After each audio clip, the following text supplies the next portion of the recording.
yangu mimi ni kuita watu kwenye dini.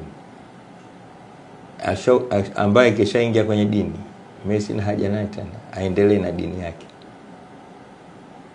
Shetani kazi yake siku zote ni kuwatoa watu kwenye dini, sawa, na kuwaingiza katika ushetani. Leo nataka nikwambie, shetani hakaiba, lakini shetani kazi yake, ili iwe kazi yake, ni kuifanya msikitini, kuwatoa watu msikitini, kuwapeleka baa, kuwatoa watu msikitini, kuwapeleka katika magesti na sehemu nyinginezo. Kwa hiyo shetani anawafuata watu msikitini, hawapeleke katika sehemu mbovu. Mimi kazi yangu kule alipowapeleka watu shetani kule, ni watoe ni warudishe msikitini. Kwa hiyo kila ambaye msikiti anauona ni kituo cha polisi, anaona msikiti ni sehemu mbaya, mimi nataka nifanye ule msikiti auone ni sehemu nzuri. Nimeahidi hilo mpaka siku Mungu atakaponichukua duniani.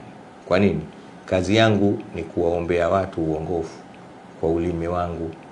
Mtume sallallahu alaihi wasallam anasema, la an yahdi Allahu laka rajulan wahidan khairul laka min humurin na'am.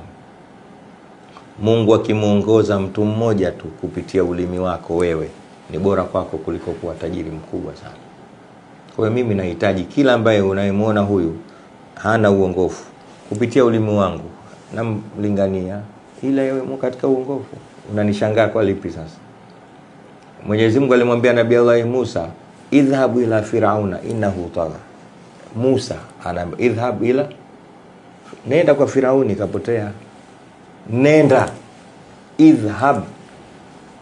Au hajui Kiarabu au Qur'ani hajui. Kwa ili kazi yangu mimi iwe na maana, yule ambaye kwamba namuona huyu yuko nje na mstari na njia ya Mungu, nimfuate hata nyumbani kwake, kwa sababu amri nilokuwa nayo mimi na ya Mungu, idhabu, nenda. Kwa hiyo labda tutakuwa hawaelewi tu nini kazi yangu. Na kama wewe ushaongoka, mimi sina haja na wewe, endelea na uongofu wako. Lakini ambaye ninakuona hujaongoka,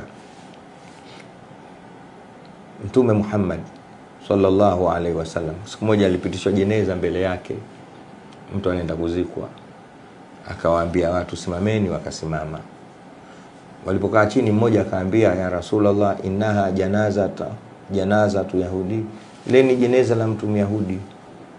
Myahudi, mbona umetuambia tusimame? Yule Yahudi tu keshajifia. Mtume akauliza, alaysat nafsa, kwani sio nafsi ile? Sio nafsi ile? Nasikitika. Akasema, nafsun qad aflatat minni, ni nafsi imeniponyoka, leo inaenda kuzikwa, ilhali ni kafiri anaenda kuzikwa yule. Mimi nilikuwa wapi? Na mimi ndo mtume, kazi yangu ni ile. Sheikh Ali, kwa hiyo kazi yangu, wewe ambaye ushaongoka Sheikh Ali, endelea tu. Lakini mimi nina haja na mtu ambaye hajaongoka na ufikiria mimi, ili aongoke kupitia mimi. Ndio kazi yangu, ndio sadaka yangu hiyo mimi. Lakini wewe unajiona ushaongoka, baki na uongofu wako mwenyewe.